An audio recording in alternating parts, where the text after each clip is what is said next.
সেনাবাহিনী যেন তার অবস্থানটি পরিষ্কার করে। সেনাপ্রধান জেনারেল ওয়াকারুজ্জামান যেন সেনাবাহিনীর পক্ষ থেকে তারা কি চায় সেই জিনিসটি মানুষের সামনে যেন তুলে ধরেন। কথা নেই, কিন্তু এই মুহূর্তে তো সেনাবাহিনী একটি ভাইটাল রোলে রয়েছে এবং সেনাপ্রধানের একটা গুরুত্বপূর্ণ ভূমিকা অন্তত বাংলাদেশের গণতান্ত্রিক প্রক্রিয়া উত্তরণের ক্ষেত্রে রয়েছে। তিনি নিজেও 5 আগস্ট সবার উদ্দেশ্যে বলেছেন, জাতির উদ্দেশ্যে। আসসালামু আলাইকুম। গভীর রাতে এই ভিডিওটা আপনাদের সাথে শেয়ার না করে পারলামই না। সেনাপ্রধান ওয়াকারুজ্জামান তিনি পোলটি নিয়ে নিচ্ছেন। প্রিয় দর্শক শ্রোতা, তার মত ডক্টর ইউনূসের বিরুদ্ধে চলে গেছে এবং সেনাপ্রধান জেনারেল ওয়াকার তিনি একটা কঠিন সিদ্ধান্ত নিতে যাচ্ছেন এবং এটাও শোনা যাচ্ছে তিনি শেখ হাসিনার পক্ষেই কথা বলছেন।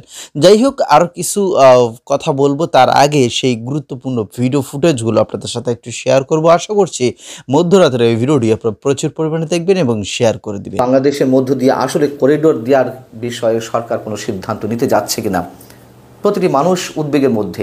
সেই জায়গা থেকে আহ্বান জানিয়েছিলাম সেনাবাহিনী যেন তার অবস্থানটি পরিষ্কার করে। সেনাপ্রধান জেনারেল ওয়াকারুজ্জামান যেন সেনাবাহিনীর পক্ষ থেকে তারা কি চায় সেই জিনিসটি মানুষের সামনে যেন তুলে ধরেন।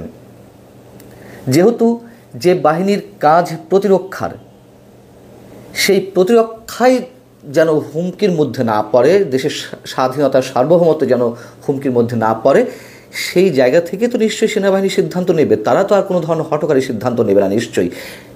এবং এই জায়গা থেকে আমি যতটুকু জানতে পেরেছি, সেনাপ্রধান জেনারেল ওয়াকারুজ্জামান তিনি নিজে এই ধরনের কোনো সিদ্ধান্তের বিরুদ্ধে। তবে সেনাবাহিনীর ঊর্ধ্বতন কর্মকর্তাদের, সিনিয়র অফিসারদের একটি অংশ চান না এটি যেন করা হয়। তাদেরও অনেক ধরনের যুক্তি থাকতে পারে, তাদের অনেক ধরনের চিন্তাভাবনা থাকতে পারে। তাদের মধ্যে যে একটা বিভক্তি সৃষ্টি হয়েছে, আমি সেই শব্দটি উচ্চারণ করতে চাই না, বিভক্তি শব্দটা। তবে মতবিরোধের সৃষ্টি হয়েছে। অনেকের ধারণা, অনেকে বলতে চান যে সেখানে সেনাবাহিনী সরব উপস্থিত থাকলে সীমান্ত পাহারায় আরও জোরদার করা যাবে, এই ধরনের কিছু যুক্তি থাকতে পারে। কিন্তু আমি এ প্রশ্নও তুলেছিলাম এই আহ্বান জানানোর আগে, সেনাবাহিনীর অবস্থানটি তারা যেন জানায়, এই আহ্বান জানানোর আগে এই প্রশ্ন তুলেছিলাম আমাদের এখন যিনি বা সরকারের যিনি জাতীয় নিরাপত্তা উপদেষ্টা ডক্টর খলিলুর রহমান, তাকে কি কারণে, কি উদ্দেশ্যে এই পদে বসানো হলো? তিনি তো ছিলেন রোহিঙ্গা বিষয়ক অগ্রাধিকার সম্পর্কিত বিশেষ দূত। কেন তাকে জাতীয় নিরাপত্তা উপদেষ্টা করা হলো যুক্তরাষ্ট্রের পাসপোর্ট হোল্ড করা সত্ত্বেও? এবং প্রশ্ন তুলেছিলাম যে এই ধরনের পদে নিয়োগ দেওয়ার আগে সেনাপ্রধানের সঙ্গে আলোচনা করতেই হবে এমন কোনো কথা নেই, কিন্তু এই মুহূর্তে তো সেনাবাহিনী একটি ভাইটাল রোলে রয়েছে এবং সেনাপ্রধানের একটা গুরুত্বপূর্ণ ভূমিকা অন্তত বাংলাদেশের গণতান্ত্রিক প্রক্রিয়া উত্তরণের ক্ষেত্রে রয়েছে। তিনি নিজেও 5 আগস্ট সবার উদ্দেশ্যে বলেছিলেন, জাতির উদ্দেশ্যে বলেছিলেন যে তার উপরে যেন বাংলাদেশের মানুষ আস্থা রাখেন এবং নিঃসন্দেহে বাংলাদেশের আগামী যে নির্বাচন, সেখানে সেনাবাহিনীর একটি মুখ্য ভূমিকা থাকবে। সেই জায়গা থেকে আমি বলেছিলাম যে তার সঙ্গে কোনো আলোচনা করা হয়েছে কিনা। যেহেতু তিনি তখন রাশিয়া সফরে ছিলেন, সেই সফর চলাকালীন সময়ে কেন ডক্টর খলিলুর রহমানকে উপদেষ্টা পদে নিয়োগ দেওয়া হলো সে প্রশ্নটিও তুলেছিলাম। যতটুকু জানতে পেরেছি, ডক্টর খলিলুর রহমান জাতীয় নিরাপত্তা উপদেষ্টা হওয়াতে খুব স্বাভাবিকভাবেই প্রতিরক্ষা বাহিনীতে বা সেনাবাহিনীতে তার একটি প্রভাব এরই মধ্যে পড়ার কথা এবং সে কারণেই কিছু ঊর্ধ্বতন কর্মকর্তা তারা চাইছেন যে করিডোরটি দেওয়া হোক। এর শতভাগ সত্য তো আমি জানি না, আমি যতটুকু বিশ্বস্ত সূত্রে জানতে পেরেছি,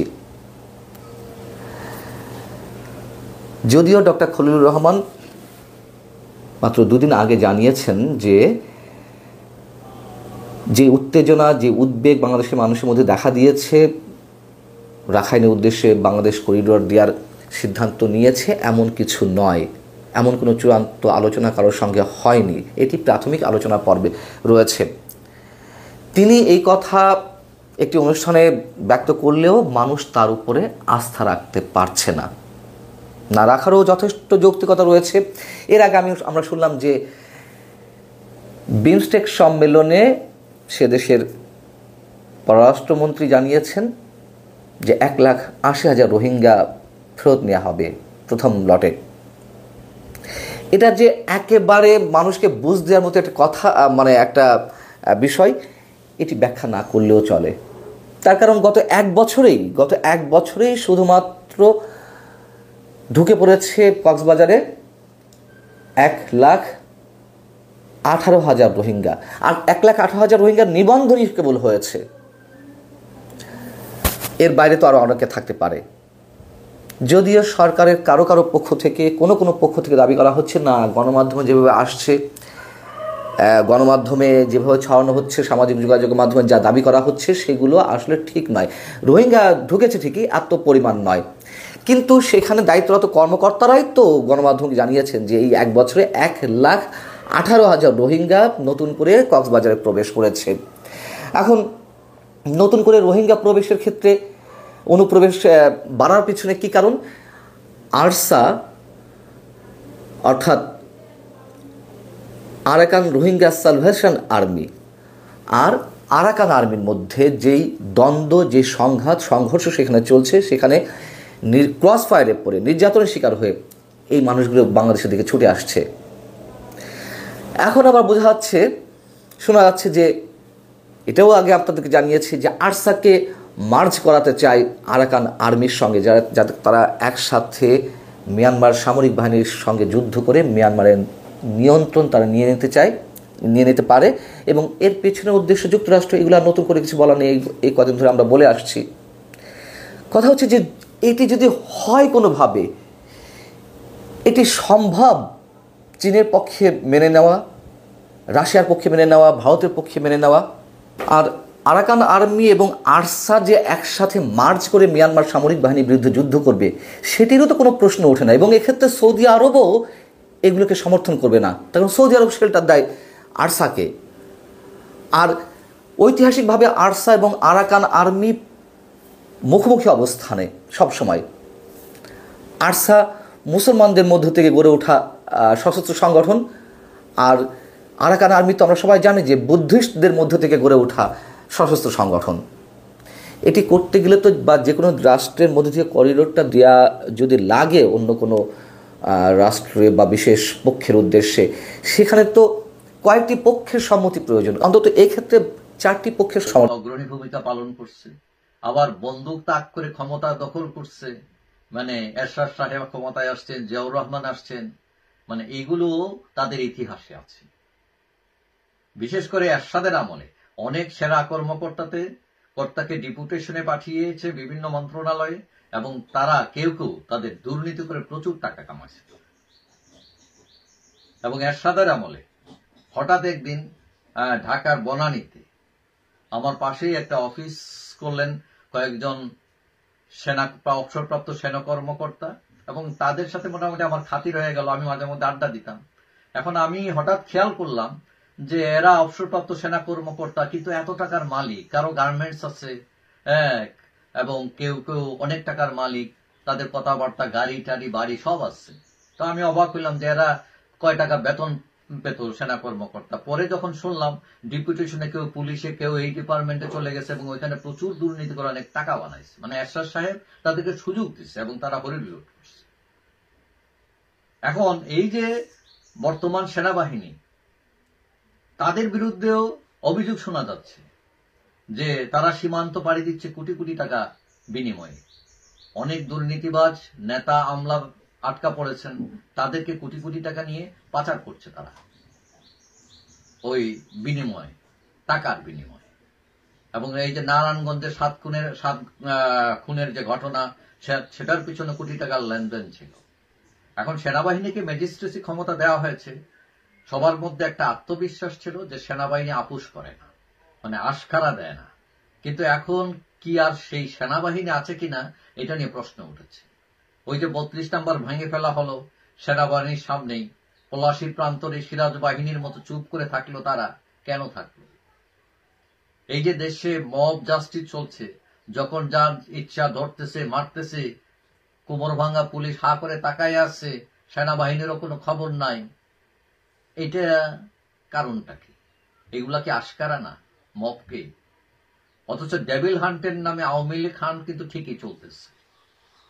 কথা হলো, রাষ্ট্রের আইন যদি এক এক পক্ষের জন্য, এক এক মানুষের জন্য এক এক রকম হয়, তাহলে সেই রাষ্ট্রকে কখনোই আপনি গণতান্ত্রিক রাষ্ট্র বলতে পারেন না। আপনি নোবেল একটা কেন 100টা নেন, পৃথিবীর সকল রাষ্ট্র আপনার তাবেদার হোক, কিন্তু গণতন্ত্রের কাছে আপনি কিন্তু হেরে গেলেন। এবং এইবারই আমরা প্রথম দেখলাম সেনাবাহিনীর নিরপেক্ষতা নিয়ে প্রশ্ন উঠছে। কথা হলো, সেনাবাহিনী যদি তার নিরপেক্ষতা হারিয়ে ফেলে, সেনাবাহিনী যদি দুর্নীতিগ্রস্ত হয়ে যায়, কাউকে আশকারা দেয়, কাউকে দেয় না, তাহলে তার ইমেজ ক্ষুণ্ণ হবে, এটা আর বলার দরকার হয় না। এখন সেনাবাহিনী সবাই খারাপ কথা কিন্তু সেটাও নয়। এখন যারা তলে তলে বিভিন্ন ধরনের 2 নম্বরই করছেন, আইনের বাইরে বেরিয়ে যাচ্ছেন, মবকে সহযোগিতা করছেন, কাউকে আশকারা দিচ্ছেন, কাউকে ধরছেন না, পক্ষপাতিত্ব করছেন, তাদের বিরুদ্ধেও ব্যবস্থা নেওয়া দরকার। কারণ সেনাবাহিনী কিন্তু ফেরেশতা না। তাদের মধ্যে যেরকম ভালো মানুষ আছে, তাদের মধ্যে কিন্তু 2 নম্বরীয় লোক এখন জাগতেছে, আমরা খবর পাইতেছি।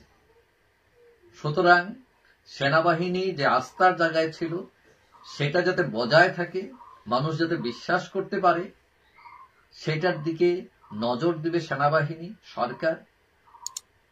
এবং যেহেতু এই সরকার বলছে তারা রাজনৈতিক সরকার না, কিন্তু বড় রাজনীতি সরকারের মধ্যে প্রতীয়মান হচ্ছে বিভিন্ন অ্যাক্টিভিটিতে। ভাব নিয়ে এই ভিডিওটা দেখতে শুরু করেছিলেন, হয়তোবা এখন ঘুম ভেঙে গেছে।